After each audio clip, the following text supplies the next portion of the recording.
De nada. Where's your Mr. Romero?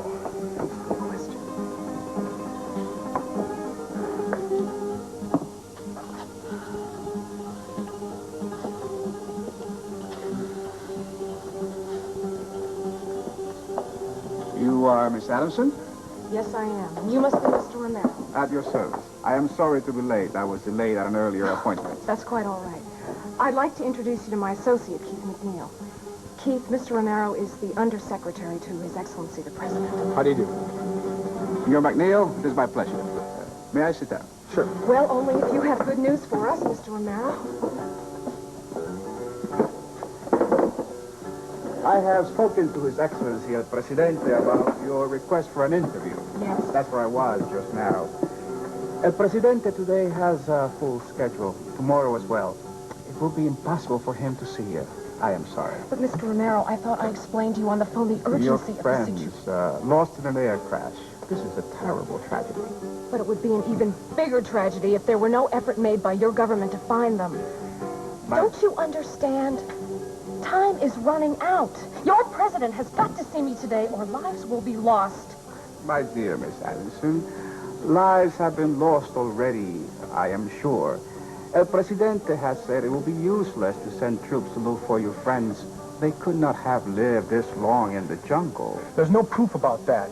And as long as there's a chance, any chance at all, your government owes those people something. El Presidente does not agree. He has given me his answer, which I give to you now. There is nothing that our country can do to help.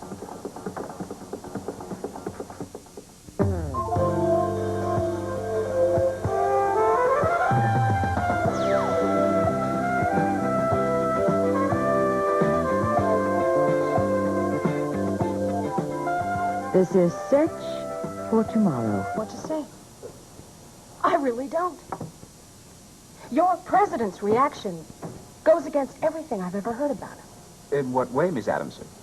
Well, before I came here, I was assured that His Excellency was an extremely fair man. Well, if that's true, how could he allow something so very unfair to take place? 4 Americans, 4 guests in his country are at this moment lying injured and starving somewhere. How can he allow that to happen when it's in his power to do something about it? You must understand one thing, Miss Adamson. Your friends had the misfortune of landing in a very dangerous area. Yes. Yes, that's true. I know that the site of the plane crash is very near the revolutionary stronghold, and I'm aware that your government is afraid of them. I do not know where you get your information, but the word stronghold cannot apply to a few bands of rebels who have made camp in the jungle. I don't get it. You mean they're no threat at all? The numbers do not concern us, but they are fanatics, Miss Adamson. If we were to send government troops to look for your friends, there would be a fight. Many would die on both sides. The rebels wouldn't care that our soldiers are in a mission of mercy. All right, I see your point. Maybe government troops aren't the answer. Maybe it should be a group brought in from the outside, completely nonpartisan. Look, we have contacts. We could get a group like that together in a matter of hours, couldn't we? Yeah. Oh, no, señorita, absolutely not. So why? What do you have against that idea? We cannot allow foreigners in that area. Besides, they will not be able to get through. As I mentioned before, the area is almost impassable. I do not know, senor, why do you resist the truth? Because I don't think it is the truth. I think you people are afraid to agitate the guerrillas. Because they'll come out of hiding and give you guys a run for your money. You just want to keep the lid on this thing as long as you can. And meanwhile, innocent people are dying. The innocent people of whom you are speaking of, Miss Adamson, are already dead a long time. This is a truth that you must accept, even if it is painful. Your friends are no longer of this earth.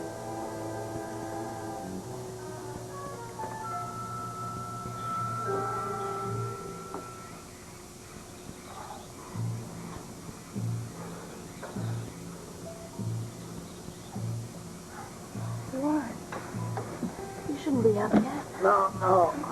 I'm feeling much better now. Did you sleep at all? Yeah. I think I was out of it for a couple of hours. Brian? Brian, how do you feel? I'm better. My head's not pounding as much today. And, I'm breathing better. The medication the doctor gave you must be working. Yeah, it is. It's working. I'll be moving around a little more. Just try not to get too energetic, though. You already caused enough problems by running off at the mouth. We don't need any more of your smart move. Hey, truth makes you a little nervous. Is that it? Come on, truth, Emerson. Those guns were a product of your imagination from the word go. At least you finally admitted to it before Susie got hurt. I only pretended to admit it, and you know it. If I wasn't afraid they'd hurt Susie, I wouldn't have said what I did. Hey, look, there are guards outside that door. Will you two please just stop it? Come on, we had a nice quiet night. Can we please try to make today at least as quiet? Well, we can Please? do that as long as we all stick together. Okay, Brian? It's your day. I won't make any waves. I want to keep Miguel on our side just as much as you do. Yeah, our side, if there is such a thing. He's so unpredictable. I don't know. Sometimes I think it doesn't matter what we do. He's got his own strange way of deciding things. Yeah. And you might just decide that it's not worth it to keep 3 Americans alive. Yeah, exactly. What's that?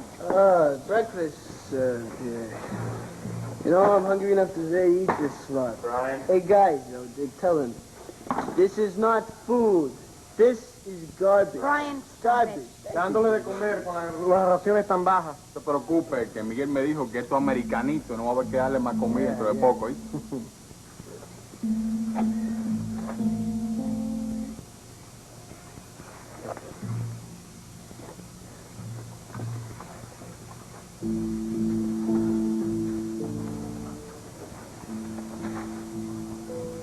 Juan, what did they say? Did you pick any of that up? Yeah. So what was it, man? Well, one guard said, why are we being fed when rations are so low? And, Warren. I don't know. Warren, what did he say? The other one said that he heard from Miguel that this one is our last meal.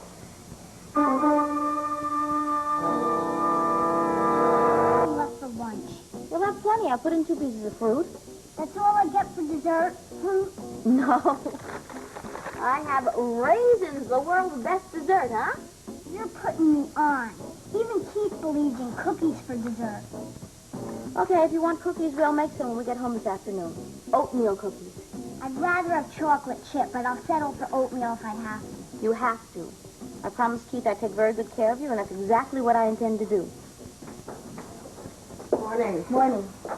Hey. Stu, I know it's early, but I think I'll call Stephanie right now. Okay. Well, what are you two doing here at the crack of dawn? Retrieving Andy's homework. She left it here last night. Oh? Unfinished. Well, who could finish it? They give us too much. For crying out loud, it's only 6th grade, not college. Okay. Yeah. All right, now, these better be right, because I don't have time to go over every single answer. When the teacher corrects this, you bring it back to me, understand? Yes, ma'am. Okay, you better get going. You'll be late. Hey, aren't you going to salute the captain? Well, this is only your first official day. I can hardly wait to see how you're doing by the end of the week. Oh, we'll do fine, just fine. More raisins? Yeah, I would love a raisin, thank you. Yeah, I'm sure you'll do fine. You two seem to be made for each other. Yeah. Oh, Stephanie, I was just trying to call you. Have you heard anything? Yes. Sonny's there, and she thinks she may have an interview with their president. Their president? That's incredible. Yes, it certainly is. Will she see him today? I don't know. She has to set it up through an aide or something. Well, at least you're starting at the top. That should get something accomplished. Oh, I hope so. That government just has to help us, don't they, Joe? Somebody does. There are 4 helpless people in that jungle. I do have other appointments, Miss Adamson. I'm sorry you came all No, this way wait for just a minute. We came here for a reason. And until we accomplish it, we are not going anywhere. But the Presidente will not see you, and it's no use. Oh, I think he'll see me if you tell him a few things. I think he'll be very anxious to see me. I do not understand. Well, I was hoping that it wouldn't come to this. But I think that your president ought to be made aware of a few facts. I happen to know that the major networks are very interested in picking up this little story of mine. Is your leader so confident that he can risk being painted as a heartless coward? We are very sorry about your friends, Miss Adamson, but there is nothing we can do for them nor you. In fact, if you and your assistant insist on staying here, we cannot even guarantee your safety. Is that a threat? My dear friend, of course not. I am simply stating a fact. The battle lines have been drawn. Soon it will be every man for himself. I've been on the front lines before, Mr. Romero. You will be making a mistake by staying here. Oh, what are you going to do about it, huh? Are you going to lock me up? You going to confiscate my camera? Well, you can try it, Mr. Romero, but you won't get very far. Come on, Keith, let's go see what the American consulate says about giving us some protection. We're planning to be here for a while, Mr. Romero.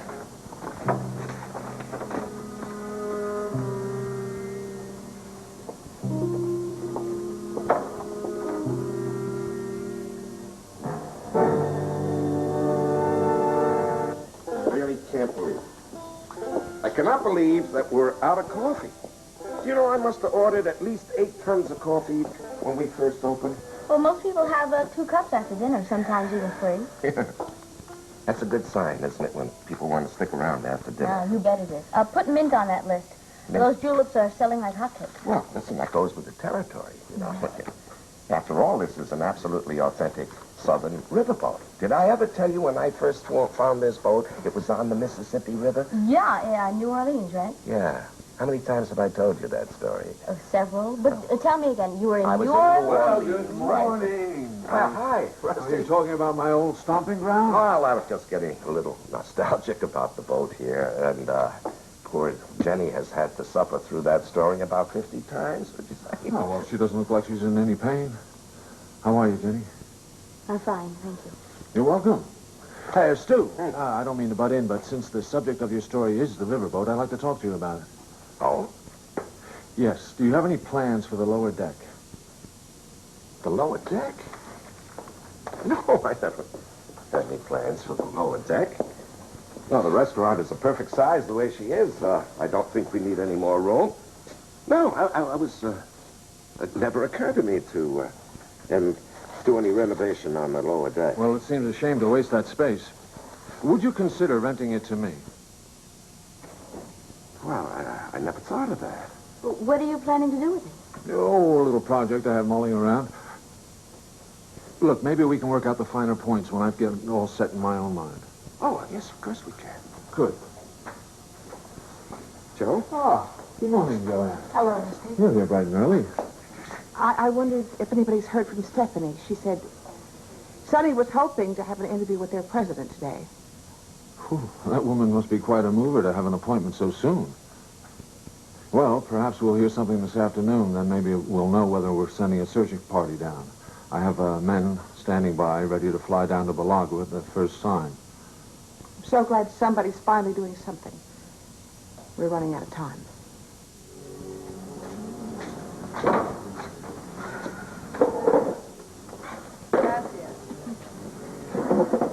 I wish we would have got more support from the consulate. I know.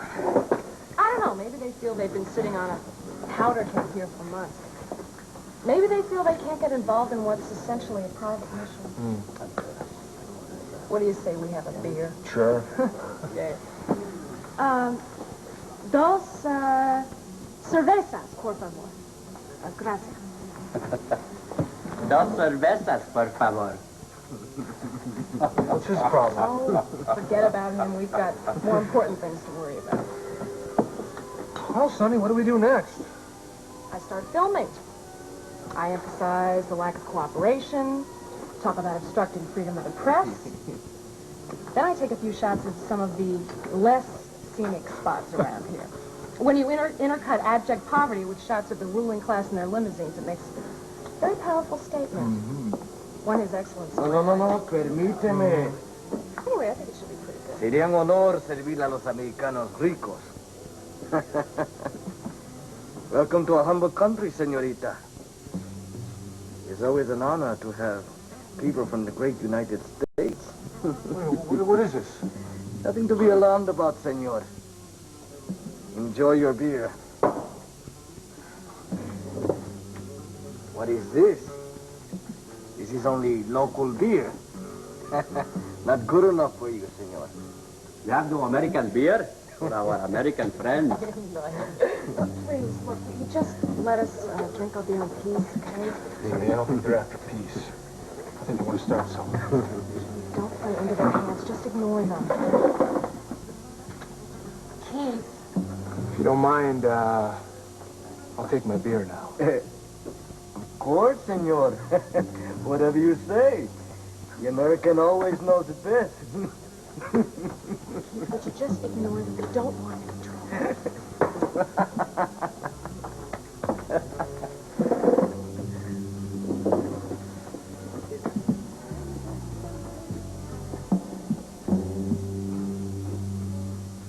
Just plan on forgetting about it. I am not going to be driven out of here by anybody. We have just as much right to be here as anybody else. Sonny, sit down. You want something, senorita? You rose to your feet. No, I was thinking about leaving, but I changed my mind. Of course you must stay. You are our guest. We exist only to serve you. Another beer, perhaps. Oh, how clumsy of me. Ricardo, help me. Will you please? Oh.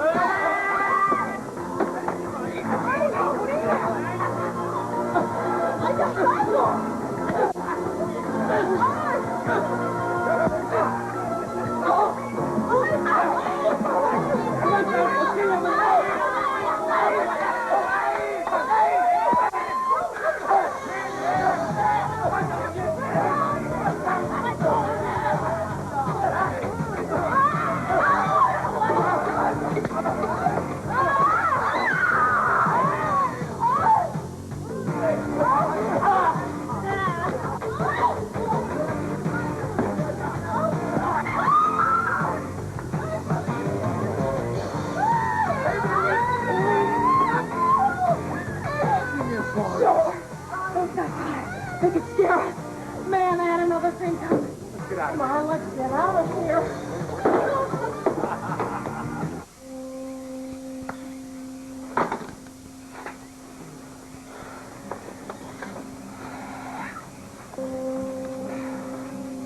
Warren, do you really think he's going to kill us? I'm just quoting to you what I heard. If he doesn't want to feed us again, what does he want to do with us? We don't know anything. Why doesn't he just trade us off? Give us to the other side. Miguel is watching. He's still very suspicious. Yeah, that's right. He thinks we know something, only he just doesn't know what it is. I'm afraid, though, he wants to find out or else make an example of us somehow. It's crazy, though. We're harmless. We're no threat to his revolution. Yeah, crazy is the word. He's paranoid. He's a fanatic. I think rational behavior's a little too much to expect out of him. You're right there. You know, I don't think we should trust this guy. Oh, good, Brian. Thank you. I'm glad you realize that now after you told him all that stuff about guns. All you did was push his paranoia one notch further, sending him out on a wild goose chase. Want to start this again? You're going to blame me for the guns? You know I didn't do anything. Oh, you didn't do anything. One line.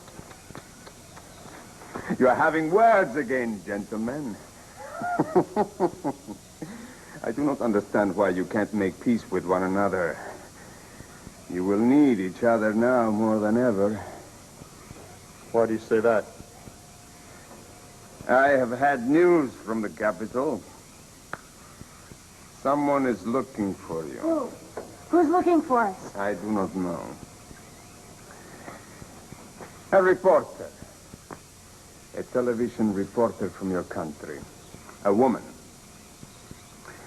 She wishes to speak with a man who calls himself the president of this nation, but she doesn't know that he will do nothing.